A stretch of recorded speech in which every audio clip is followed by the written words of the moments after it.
to across the pond. So this is all hence the Star Spangled Banner and all that. This takes us across the Atlantic to the good old US of A and all that, all you crazy fools over there.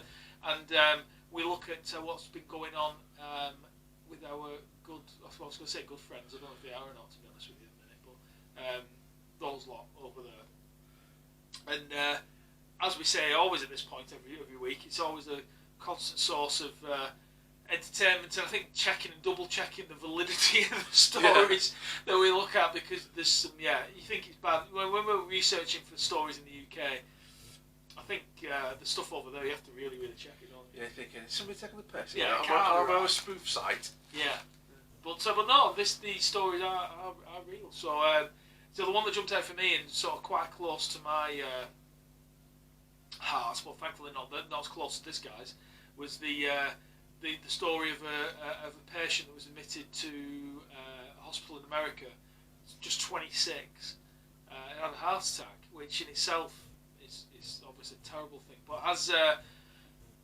as his examination and his condition slightly improved, he realised that the reason he had a heart attack at just 26 years old was because he was consuming, get this, 4 litres of energy drinks every day. Jesus Christ. Yeah. 4 litres. Now, if you've ever tried to... like we do on Door Anything Talk, where we do our drink of the week and we sort of look at the labels on our drinks, don't we? If you ever looked at an ingredients label on a can of Monster or Mountain Dew or anything else, it's just full of all sorts, isn't it?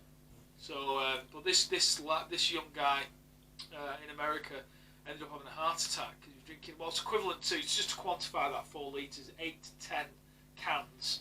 So you're talking the big cans, of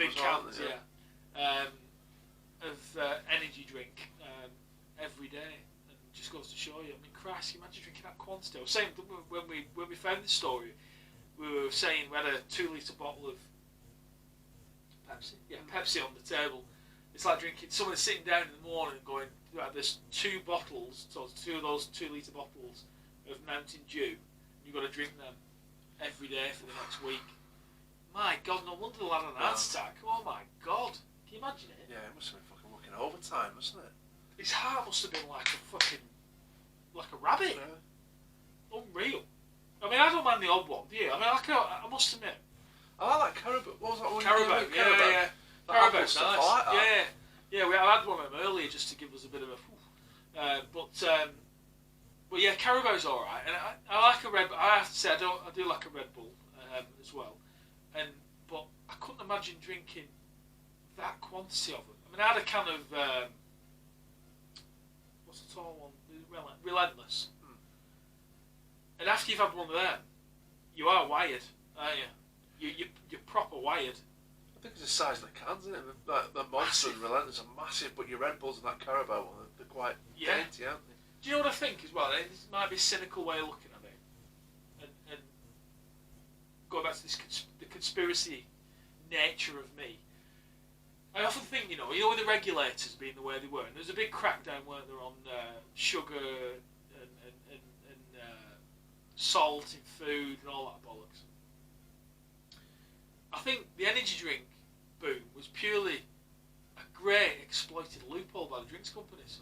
They've just thought, tell you what, we'll get a drink, we'll pile it full of sugar, we'll pile it full of like taurine and glucose and market it as an energy drink. Because I mean, strictly speaking, sugar, glucose, like Lucozade Sport as well. I thought Lucozade Sport was like the original one, weren't it, over here? Remember when like John Barnes when they launched it, Lucozade Sport? That was the music company was Iron Maiden, wasn't it? That was Lucozade. That was the original Lucozade. Yeah. But no, I suppose you're right. Actually, Lucozade was the first energy drink. But you used to get the only time you drank that in this was when you were ill, and your mum. Oh, your dad used to bring it home from the chemist wrapped in orange. Yeah, orange film. And it was that horrible crinkly stuff from the 70s that your Christmas decks were made of. And it had the gold screw cap. Remember that? Yeah, I do, mate, yeah. Dimple bottle. Glass bottle. Yeah, dimple neck. And it was good when you were ill, wasn't it? Because it gave you replaced the glucose in system when you're ill. But these days, it's just all a massive marketing tool. So I think they've just, I love this word, circumvented the regulators and been able to market these drinks with all these, let's face it, addictive elements to it. But yeah, no wonder he's having a fucking heart attack. Yeah. 8 to 10 cans of it. Can you imagine? Shit. Always gets me. You know what touring is, don't you? Yeah, it's. But could you think? You think it's an urban myth, don't you? But it's extract from bull's sperm, isn't it? Yeah, bull's sperm. Yeah. Yeah. So you're basically sucking a bull off when you're drinking. I'm not surprised. But you're right though, as how they've done it, they've gone, right, we can't sell alcohol. Yeah. Because you have to be 18, 21, wherever the country is. So we'll pack this with some of the most highly addictive shit we can find.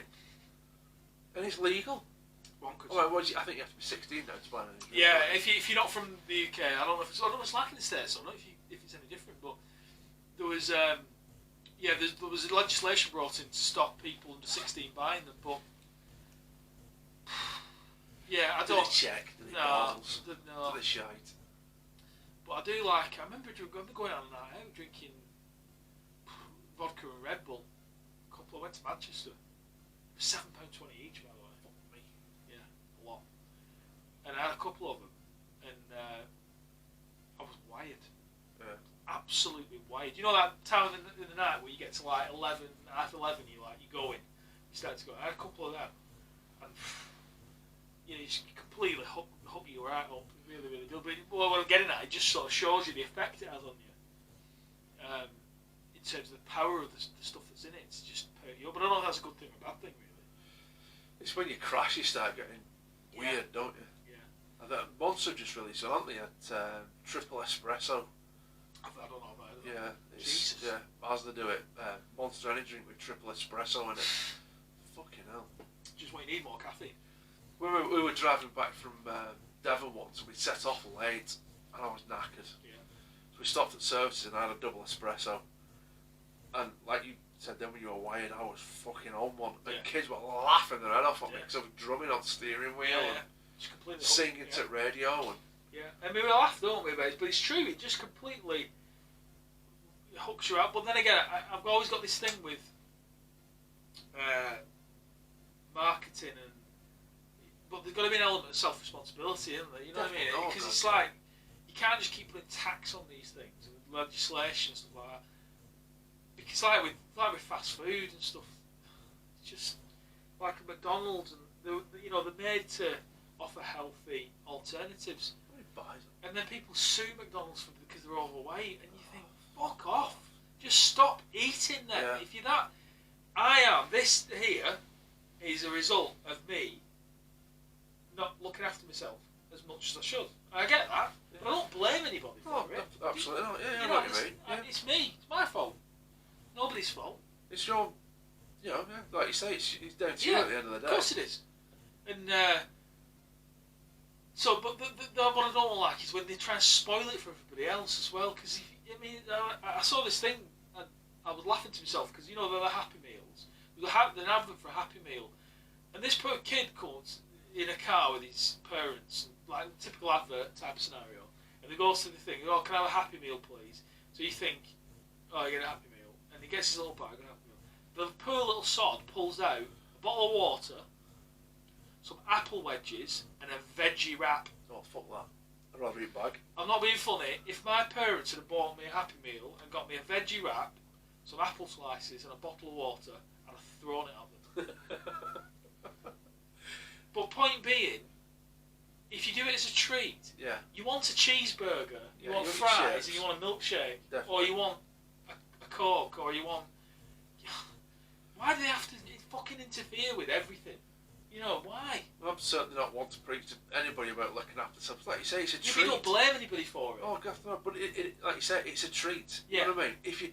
If you were forced to eat at McDonald's every day, and all they offered you were cheeseburger and chips, then you'd have a point.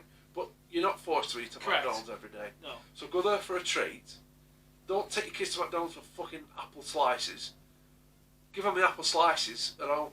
Exactly. And then when you do the 6 days of the give week. them the chips. Yeah, exactly. Yeah, it's exactly right. But again, it goes back to this. self-righteous, Always somebody else's fault. self-promoting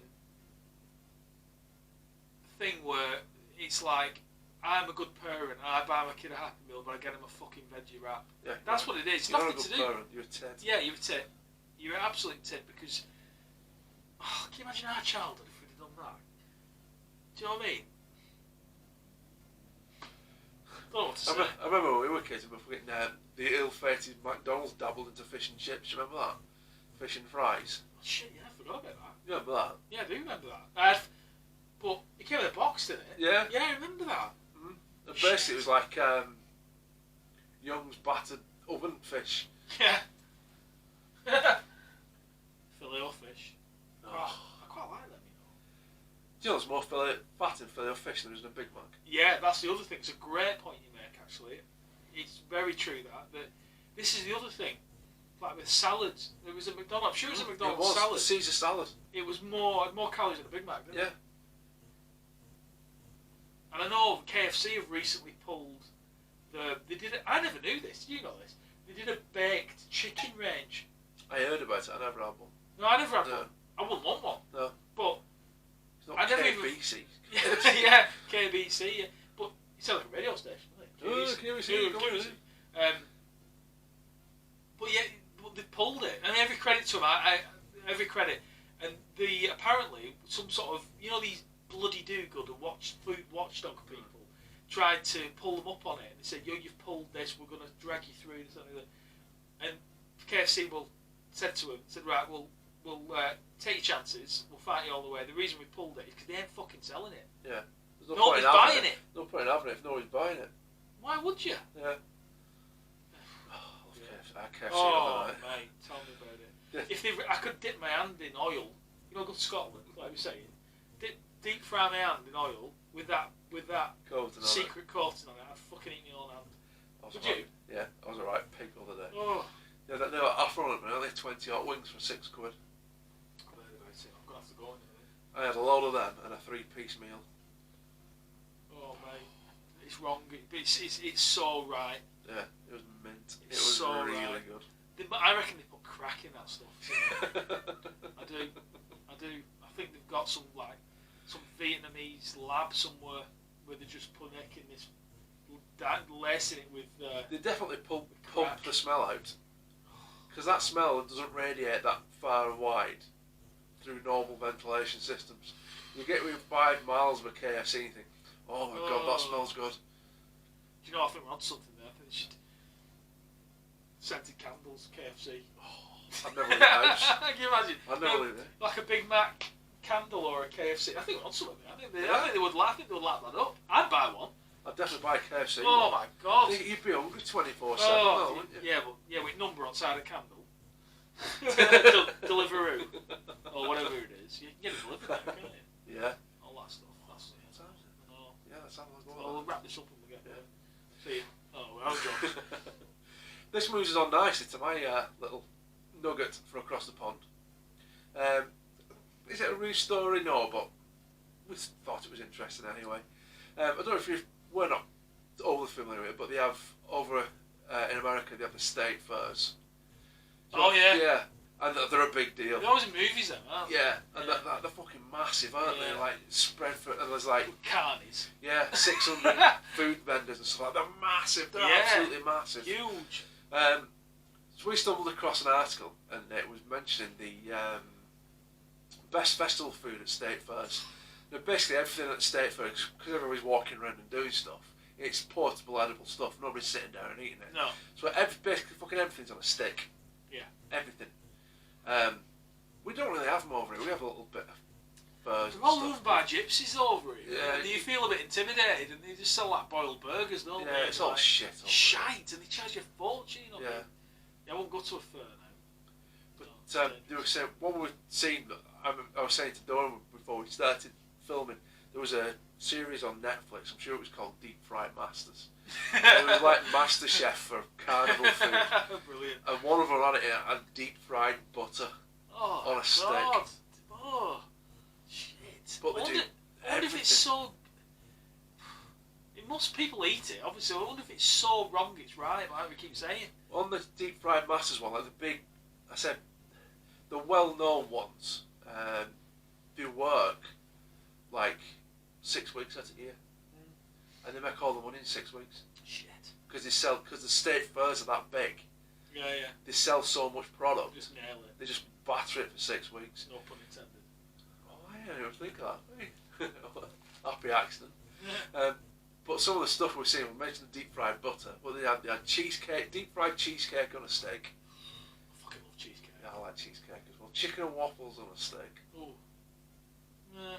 And one that really jumped out at me, I thought that's got Dean written all over it. That it was on a steak. They had the big green olives. I think one of the big ones. I think. Yeah, I can't remember. Something like that. Yeah. Something eeky. Yeah. Calicoliki or something like that. Something like that. Yeah. The big, massive green olives on a steak. Big Greek ones, aren't they? Yeah. Stuffed with cheese, with bacon wrapped round them, Oh God. battered and deep fried. Oh, fucking hell. If I was at that steak fair, I'd just get. How many have you got there? You got like several hundreds. Yeah. Give them. If you have the money, you just said to him, you want exclusivity. You just say to him, say, right, I own you now. Yeah. I'm going to sit in front of your stall, just keep them coming. But I do envy the States for the state fairs because I'd love to go to one.